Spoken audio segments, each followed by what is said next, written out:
everyone, welcome to Legato Law Forum. Friends, जैसे कि मैंने हेलन केलर के ऐसे 3 Days to See के लास्ट पार्ट में आपको बताया था कि हम अगली वीडियोस में सर फ्रांसिस बेकन के एसेस को पढ़ेंगे। जैसे कि हम जानते हैं, हमारे सिविल जजेस के सिलेबस में सर बेकन के 2 एसेस शामिल हैं, नंबर 1 ऑफ ट्रूथ और नंबर 2 ऑफ स्टडीज। आज हम ना सिर्फ ऑफ ट्रूथ को उर्दू तर्जुमे के साथ पढ़ेंगे, बल्कि इस ऐसे में यूज़ होने वाले वर्ड्स को इंटरप्रेट भी करेंगे कि सर बेकन ने उन्हें किस सेंस में यहाँ यूज़ किया। इसके अलावा आखिर में हम इस ऐसे की ब्रीफ समरी को उर्दू में पढ़ेंगे ताकि ऐसे कम्प्लीटली क्लियर हो सके। लेकिन उससे भी पहले मैं चाहती हूँ कि आप सर फ्रांसिस बेकन के बारे में कुछ ज़रूरी बातें जान लें ताकि आपके लिए उनके स्टाइल को समझना आसान रहे। सबसे पहले उनकी इब्तदाई ज़िंदगी और करियर के बारे में जान लेते हैं। सर फ्रांसिस बेकन 22 जनवरी 1561 को यॉर्क हाउस लंदन इंग्लैंड में पैदा हुए और 9 अप्रैल 1626 को लंदन में ही उनका इंतकाल हुआ। वो English philosopher, statesman, attorney general और इंग्लैंड के लॉर्ड चांसलर थे। याद रखिएगा, सर बेकन रेनेसेंस के बेहतरीन नुमाइंदों में से एक हैं। वो इंग्लिश प्रोस को उस दर्जे पर लाए जिस पर जेफरे चौसर ने इंग्लिश पोइट्री को ला खड़ा किया था। अच्छा, यहाँ थोड़ा सा बता दूं कि रेनेसेंस क्या चीज़ है। इसे समझने के लिए हमें थोड़ा सा यूरोप की हिस्ट्री को देखना पड़ेगा। देखें, यूरोप में क्लासिकल पीरियड के बाद मिडीवल पीरियड आया था, जिसे डार्क एजेस भी कहा जाता है। ये 5th सेंचुरी एडी से लेकर ऑलमोस्ट 14th सेंचुरी एडी का दरमियानी दौर था। इस पीरियड में चर्च को ही सब कुछ माना जाता था, यानी सिर्फ डिवाइन लॉज ही सब कुछ समझे जाते थे। इसके बाद रिनेसेंस आया। रिनेसेंस बुनियादी तौर पर एक फ्रेंच वर्ड है जिसका मतलब है रीबर्थ। इसे रिनेसेंस इसलिए कहा जाता है क्योंकि इस दौर में यूरोप में फिर से क्लासिकल लर्निंग और विजडम के दौर का आगाज हुआ। इस दौर में आर्ट, म्यूजिक, आर्किटेक्चर और नए साइंटिफिक लॉज बहुत फले फूले। इस दौर को एनलाइटनमेंट का दौर भी कहा जाता है। इसमें मजहब, खुदा और मौत के बाद आने वाली जिंदगी की अहमियत कम हुई और वो अहमियत इंसान को दी जाने लगी। ये दौर 1330 से लेकर 1550 तक का दौर था। इस दौर में इंसानी अक्ल को सुपीरियर माना जाने लगा था और इस पीरियड में होने वाली तब्दीली के नताइज वेस्ट की तरक्की की सूरत में आज हमारे सामने मौजूद हैं। एनीहाउ, अब हम अपने ऐसे की तरफ चलते हैं जिसका टाइटल है ऑफ ट्रूथ, यानी सच। आइए पढ़ते हैं और जानते हैं कि इस ऐसे में सर फ्रांसिस बेकन क्या कह रहे हैं। सर बेकन ऑफ ट्रूथ की इब्तदाई लाइनों में कहते हैं, व्हाट इज ट्रूथ? सच क्या है? Said jesting pilot and would not stay for an answer. Pilot मजाक मजाक में पूछता है और जवाब के लिए नहीं रुकता। Certainly there be that delight in giddiness and count it a bondage to fix a belief, affecting free will in thinking as well as in acting. यकीनन इस अदम मुताबिकत में कहीं लुत्फ है और इसे किसी अकीदे को जोड़ने के लिए पाबंदी समझो जो न सिर्फ सोच की आज़ादी पर बल्कि अमल पर भी असरअंदाज होती है। इब्तदाई लाइन में पायलट नामी किरदार का जिक्र मिलता है। इस किरदार का पूरा नाम पॉन्टियस पायलट है और ये कदीम फ़लस्तीन के हिस्से जूडिया का रूमी गवर्नर था जिसने हज़रत ईसा के मुकदमे की सदारत की थी। आप अपनी स्क्रीन्स पर नज़र आने वाली तस्वीर में देख सकते हैं जब जीसस क्राइस्ट को ट्रायल के लिए पायलट के सामने पेश किया गया था। And though the sects of philosophers of that kind be gone, yet there remain certain discoursing wits, which are of the same veins, though there be not so much blood in them as was in those of the ancients. और अगरचे इस किस्म के फ़लसफ़ियों के गिरोह अब नहीं है, फिर भी कुछ ख़ास किस्म के फ़िक्री जहन बाकी हैं जिनमें वही जज्बा मौजूद है, अगरचे इनमें अब वो ताकत नहीं रही जो कदीम फ़लसफ़ियों में थी।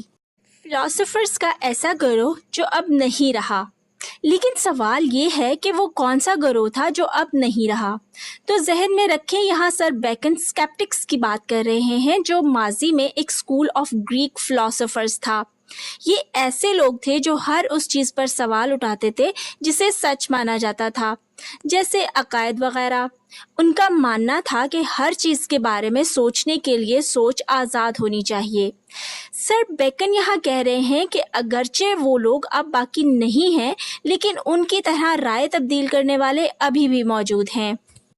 But it is not only the difficulty and labor which men take in finding out of truth, nor again that when it is found, it imposeth upon men's thoughts that doth bring lies in favor, but a natural though corrupt love of the lie itself. لیکن یہ صرف مشکل اور محنت ہی نہیں ہے جو انسان سچ کی تلاش میں اٹھاتا ہے، اور نہ ہی ایک بار پھر جب وہ یعنی سچ ملتا ہے تو انسان کی سوچ کو محدود کرتا ہے، بلکہ وہ جھوٹ کو اس کے حق میں کرتا ہے. لیکن جھوٹ کی اخلاقی گراوٹ کا شکار محبت اپنے آپ میں فطری عمل ہے. One of the later school of the Grecians examined the matter and is at a stand to think what should be in it that men should love lies, where neither they make for pleasure as with poets, nor for advantage as with the merchant, but for the lie's sake. بات کے ایک یونانی مکتبہ فکر سے تعلق رکھنے والے ایک یونانی تنقید نگار اور ریٹریشن نے اس معاملے پر تحقیق کی، پر کسی نتیجے پر پہنچ نہ سکا کہ اس میں ایسی کون سی بات ہے کہ انسان جھوٹ سے محبت کرتا ہے جبکہ نہ تو وہ جھوٹ لطف کے لیے بولتا ہے جیسے شاعر بولتے ہیں، اور نہ ہی کسی نفع کے لیے جیسے سوداگر بولتے ہیں، بلکہ وہ صرف جھوٹ بولنے کی خاطر جھوٹ بولتا ہے. یہاں سر بیکن نے گریشین اسکول آف تھاٹ سے تعلق رکھنے والے ایک تنقید نگار اور ریٹریشن لوسیان کا حوالہ دیا ہے جنہوں نے لور آف لائز کے عنوان سے ایک ساٹائر لکھا تھا. اسکرین پر نظر آنے والا پورٹریٹ لوسیان کا ہی ہے. But I cannot tell, this same truth is a naked and open daylight that doth not show the masks and mummeries and triumphs of the world half so stately and daintily as candlelights. لیکن میں نہیں جانتا ایسا کیوں ہے کہ بالکل ایسا ہی سچ مکمل طور پر عیاں اور روشن دن کی طرح کھلا ہے جو بہروپیوں کے تماشے اور دنیاوی فتوحات جیسے نقاب لگائے دکھائی نہیں دیتا، جبکہ باقی نصف یعنی جھوٹ موم بتی کی ناخالص روشنیوں کی طرح عظیم الشان اور نفیس دکھائی دیتا ہے. Truth may perhaps come to the price of a pearl that showeth best by day, but it will not rise to the price of a diamond or carbuncle that showeth best in varied lights. سچ شاید قیمت میں ایک سچے موتی جیسا ہے جو دن میں بہت عمدہ دکھائی دیتا ہے، لیکن وہ ہیرے یا قیمتی سرخ پتھر کی قیمت کو نہیں پہنچ سکتا جو مختلف روشنیوں میں بہترین نظر آتے ہیں. A mixture of a lie doth ever add pleasure. جھوٹ کی تھوڑی سی آمیزش ہمیشہ خوشی میں اضافہ کرتی ہے. Doth any man doubt that if there were taken out of man's mind vain opinions, flattering hopes, false valuations, imaginations as one would, and the like, but it would leave the minds of a number of men poor shrunken things, full of melancholy and indisposition and unpleasing to themselves.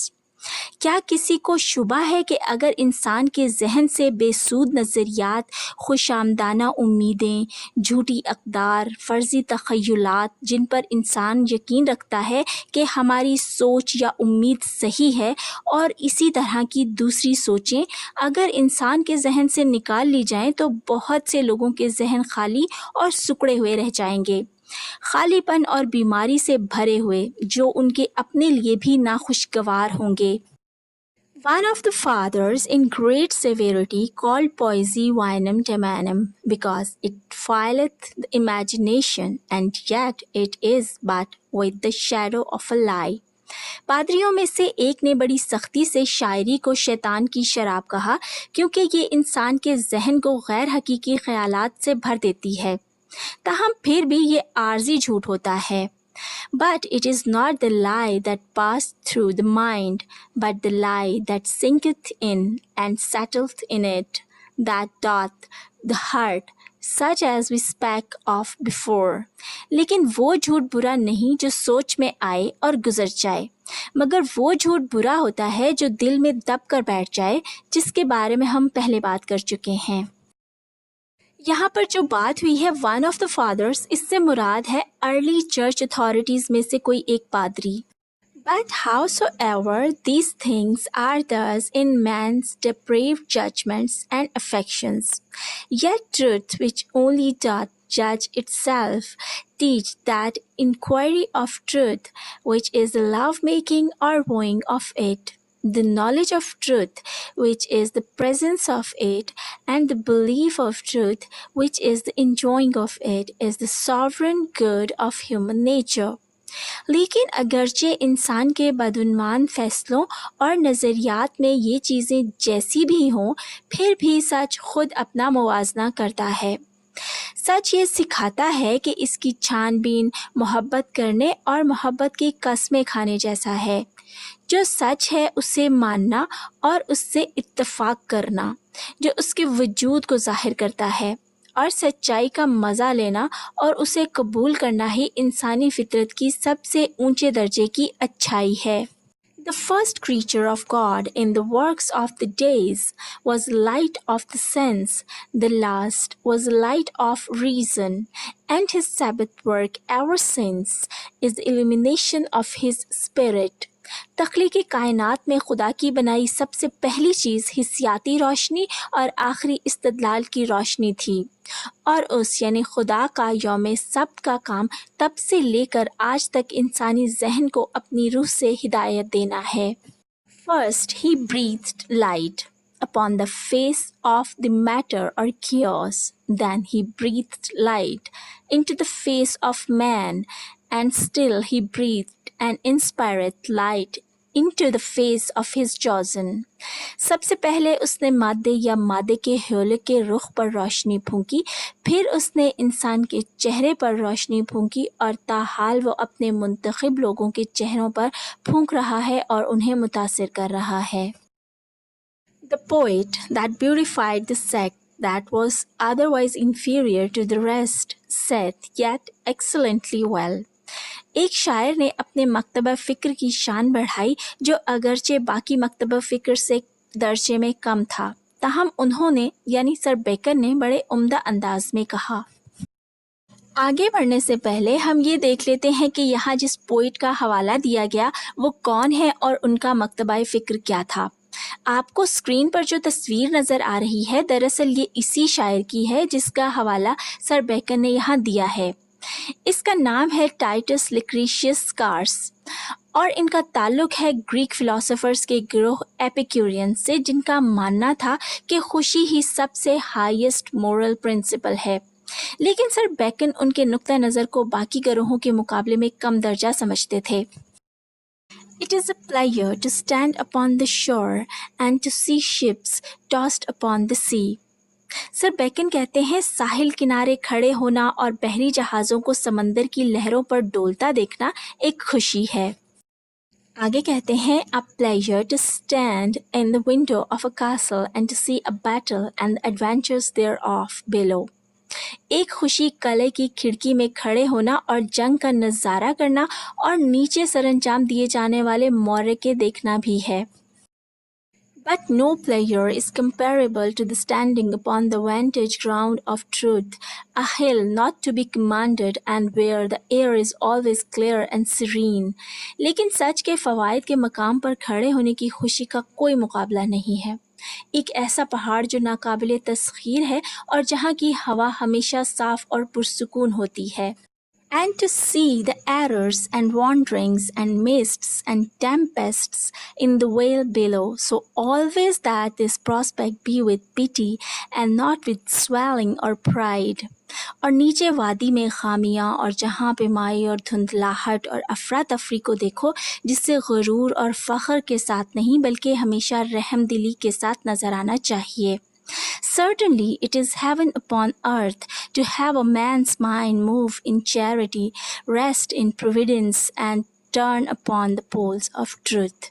किसी इंसान के जहन का रहम दिली के साथ चलना और बाकी खुदा पर छोड़ देना यकीनन ज़मीन पर जन्नत है, और वो कशिश सिर्फ सच्चाई में है.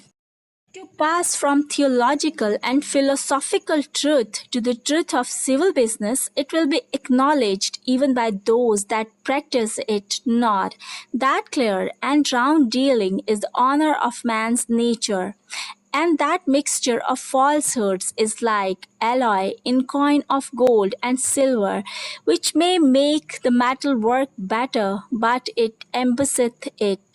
मजहबी और फलसफियाना सच से होते हुए अब रोज़मर्रा ज़िंदगी के सच की तरफ आते हैं.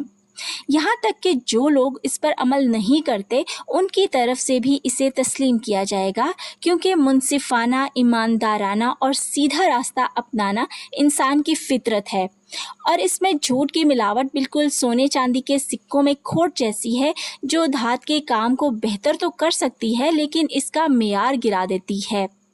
For these winding and crooked courses are the goings of the serpent, which goeth basely upon the belly and not upon the feet. इस किस्म के दाव पेच और बददियानत तरीके सांप की चाल जैसे होते हैं, जो पैरों पर नहीं बल्कि बगैर किसी बुनियाद के पेट के बल जाते हैं. There is no vice that doth so cover a man with shame as to be found false and perfidious. कोई बुराई इंसान को इतना शर्मिंदा नहीं करती जितना वो झूठा और धोखेबाज साबित होकर होता है.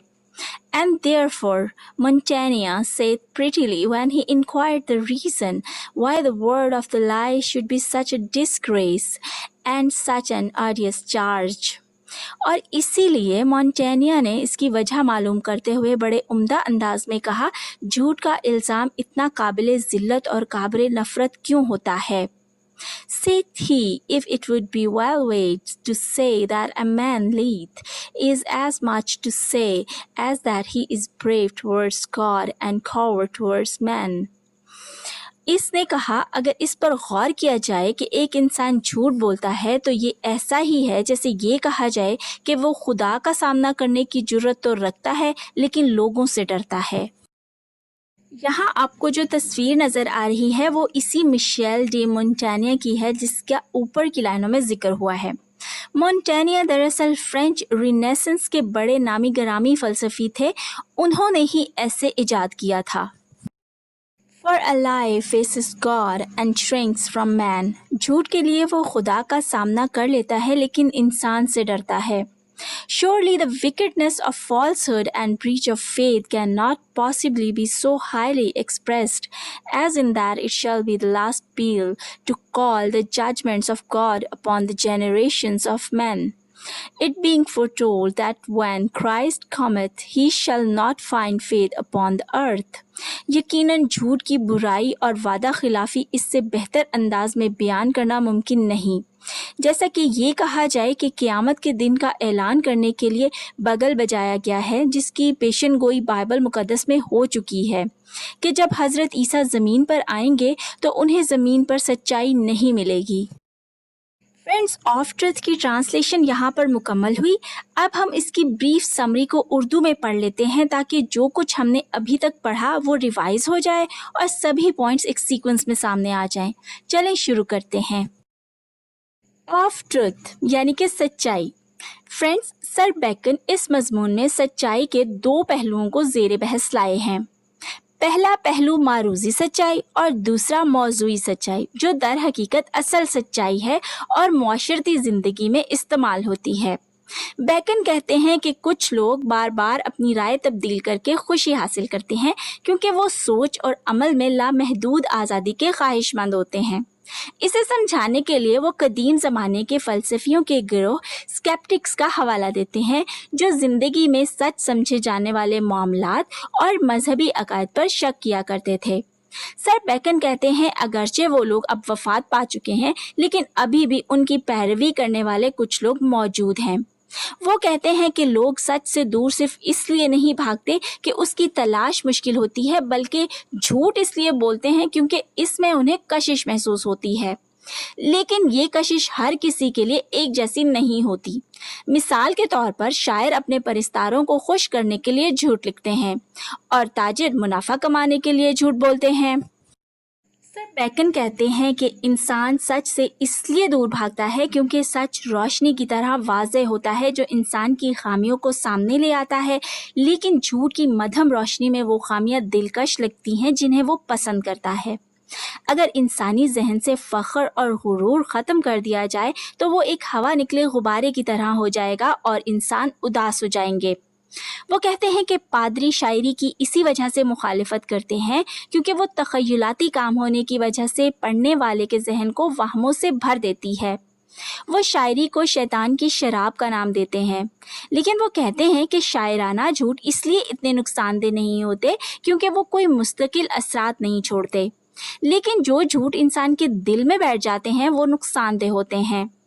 लेकिन सच इंसानी फितरत का खासा है और सच्चाई की अहमियत का एहसास सिर्फ उन्हीं को हो सकता है जिन्हें इसका तजर्बा हो और वो उसे समझते हों। वो कहते हैं, खुदा ने सबसे पहले हिस्सियाती रोशनी पैदा की जिसे आंख देख सकती है, लेकिन आखिर में अक्ल की रोशनी पैदा की। यानी इंसानी तख्लीक का काम मुकम्मल करने के बाद खुदा ने अपनी रूह इंसानी फिक्र में फूंकी। सर बेकन कहते हैं, सच सिर्फ मजहबी और फलसफियाना ज़िंदगी तक ही महदूद नहीं है, बल्कि रोज़मर्रा ज़िंदगी में भी अहम है। आखिर में वो कहते हैं, जो शख्स झूठ बोलता है वो इंसानों से तो डरता है, लेकिन खुदा से नहीं डरता जो सब कुछ देख रहा है।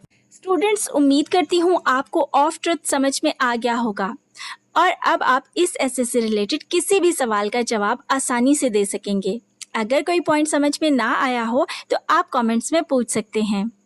और अगर आपने अभी तक मेरा चैनल सब्सक्राइब नहीं किया तो कर लें और बेल आइकॉन भी प्रेस कर लें ताकि आपको मेरी हर नई आने वाली वीडियो का नोटिफिकेशन टाइमली मिलता रहे। आपसे जल्द ही दोबारा मुलाकात होगी एक नए टॉपिक के साथ। तब तक के लिए बाय बाय।